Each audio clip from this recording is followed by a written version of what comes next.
बहू कहाँ मर गई? अंदर से आवाज आई। जिंदा हूँ माँ जी। तो फिर मेरी चाय क्यों अभी तक नहीं आई? कब से पूजा करके बैठी हूँ। ला रही हूँ माँ जी। बहू चाय के पास साथ भजिया भी ले आई। सास ने कहा तेल का खिलाकर क्या मारोगी? बहू ने कहा ठीक है माँ जी, ले जाती हूँ। सास ने कहा रहने दे, अब बना दिया है तो खा लेती हूँ। सास ने भजिया उठाई और कहा कितनी गंदी भजिया बनाई है तुमने।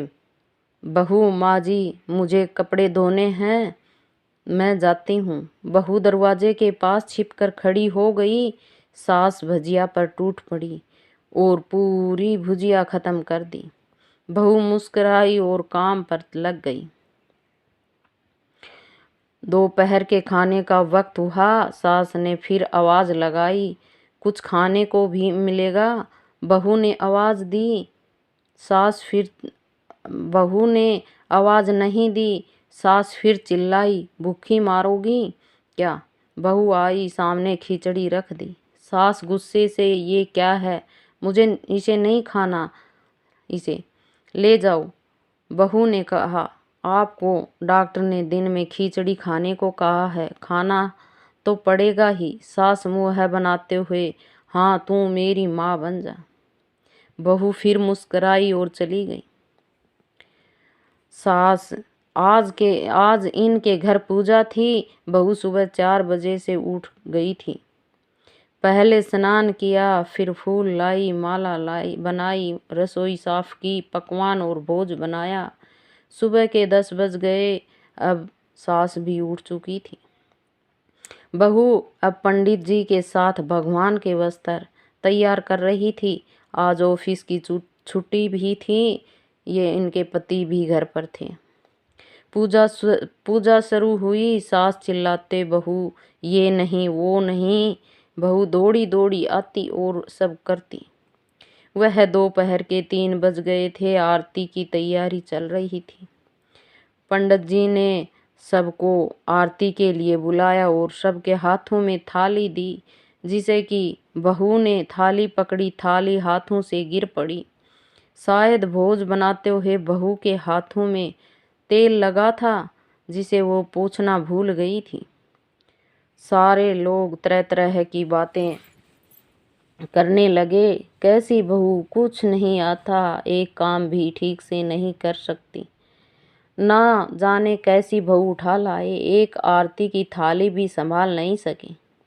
उसके पति भी गुस्सा हो गए, पर सास चुप रही, कुछ नहीं कहा, बस यही बोल के छोड़ दिया, सीख रही है, सब सीख जाएगी धीरे धीरे।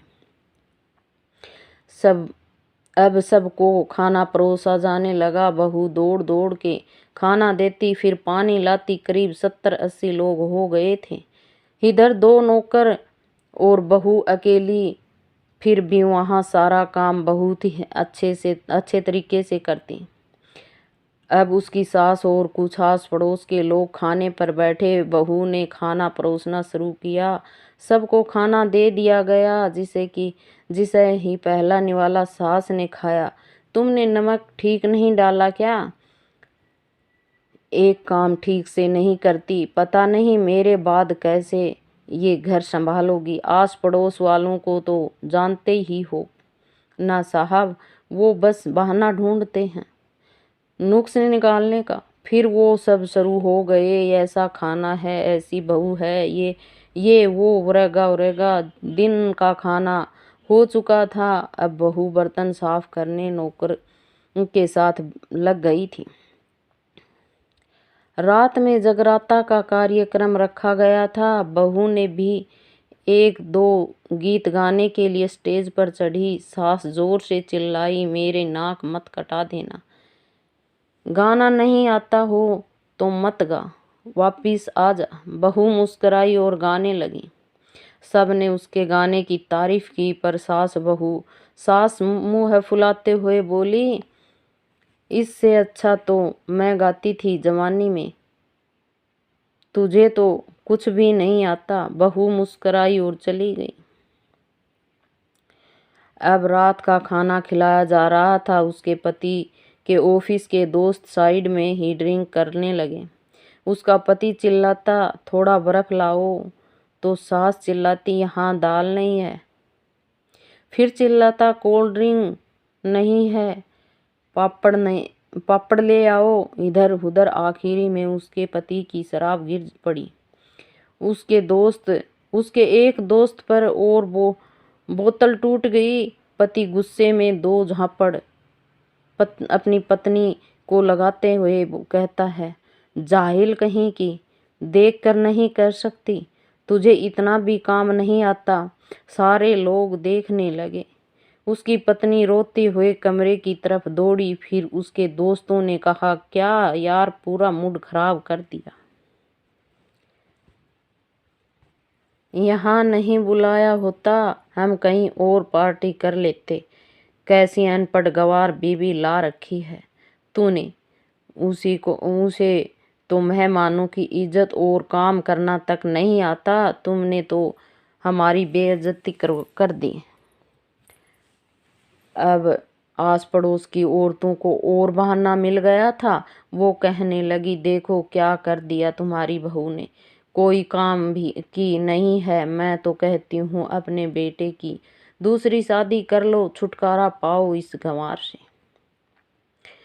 सास उठी और अपने बेटे के पास जाकर उसे थप्पड़ मारा और कहा, अरे नालायक, तुमने मेरी बहू को मारा, तेरी हिम्मत कैसे हुई, तेरी टांग तोड़ दूंगी। उसके बेटे के दोस्त कुछ कहने ही वाले थे कि उसकी माँ ने घूरते हुए कहा, चुप, बिल्कुल चुप। यहाँ दारू पीने आए हो, जबकि पता है आज पूजा है और तुम्हें पार्टी करनी है। कैसे संस्कार दिए हैं तुम्हारे माता पिता ने। और किसने मेरी बहू को जाहिल बोला, जरा इधर आओ, चप्पल से मारूंगी। और अगर मेरी बहू को किसी ने एक भी शब्द कहा तो, अरे पापी, तूने उस लड़की को किसी ने एक भी शब्द कहा तो, अरे पापी, तूने उस लड़की को बस इसलिए मारा कि तेरी शराब टूट गई। पापी, वो बच्ची सुबह 4 बजे से उठी है, घर का सारा काम कर रही है, ना सुबह से नाश्ता किया, ना दिन का खाना खाया, फिर भी हंसते हुए, सबकी बातें सुनते हुए, ताने सुनते हुए घर के काम में लगी रही। अरे तेरे यार दोस्तों को वो अच्छी नहीं लगी, जूते से मारूंगी तेरे दोस्तों को जो कभी उन्होंने ऐसा कहा। उसके यार दोस्त चुपके से खिसक गए।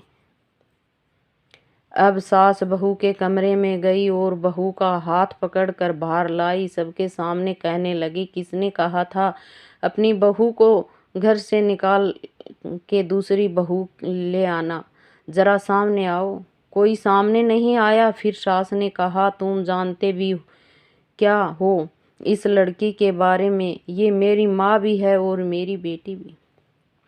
माँ इसलिए मुझे गलत काम करने पर डांटती है और बेटी इसलिए कभी कभी मेरी दिल की भावनाएं समझ जाती है, मेरे दिन रात सेवा करती है, मेरे 1000 ताने सुनती है, पर एक शब्द भी गलत नहीं कहती, ना सामने ना पीठ पीछे। और तुम कहते हो दूसरी बहू ले आओ, याद है ना छुटकी की दादी अपनी बहू की करतूत। सास ने गुस्से में से पड़ोस की महिला को कहा, अभी पिछले हफ्ते ही तुम्हें मियाँ बीबी भूखे छोड़ घूमने चले गए थे। मेरी इसी बहू ने 7 दिनों तक तुम्हारे घर पर खाना पानी, यहाँ तक कि तुम्हारे पैर दबाने जाती थी, और तुम इसे जाहिल बोलती हो। जाहिल तो तुम सब हो जो कोयले और हीरे में फ़र्क नहीं जानते। अगर आइंदा मेरी बहू के बारे में किसी ने एक लफ्ज़ भी बोला तो मुझसे बुरा कोई नहीं होगा, क्योंकि ये मेरी बहू नहीं, मेरी बेटी है। बहू सिसकियाँ लेती हुई फिर से कमरे में चली गई। सास ने एक प्लेट उठाई और भोजन परोसा रे बहू के कमरे में चली गई, खुद ले गई। सास को भोजन लाते देखा तो बहू ने कहा, अरे माँ जी, आप क्या कर रही हो, मैं खुद ले लेती। सास ने प्यार से ताना मारते हुए कहा, डर मत, इसमें जहर नहीं है, मार नहीं डालूंगी तुझे। तुझे नहीं सास चाहिए होगी, पर मुझे अभी भी तू ही मेरे घर की बहू चाहिए। बहू ने अपनी सास को रोते हुए गले से लगा लिया। सास भी रो रही थी, रो दी पहली बार और कहा, चल खाना खा ले। फिर मजाक करते हुए कहा, फिर मेरे पैर दबाने चले आना, और ये ख्याल मन में मत लाना कि सास पैर बोलती है, किसी दिन मैं इसका गला दबा दूंगी। क्योंकि कभी मैं भी यही सोचती थी। दोनों खूब हंसने लगती हैं। कुछ रिश्ते बहुत मीठे होते हैं, पर बस बातें कड़वी होती हैं।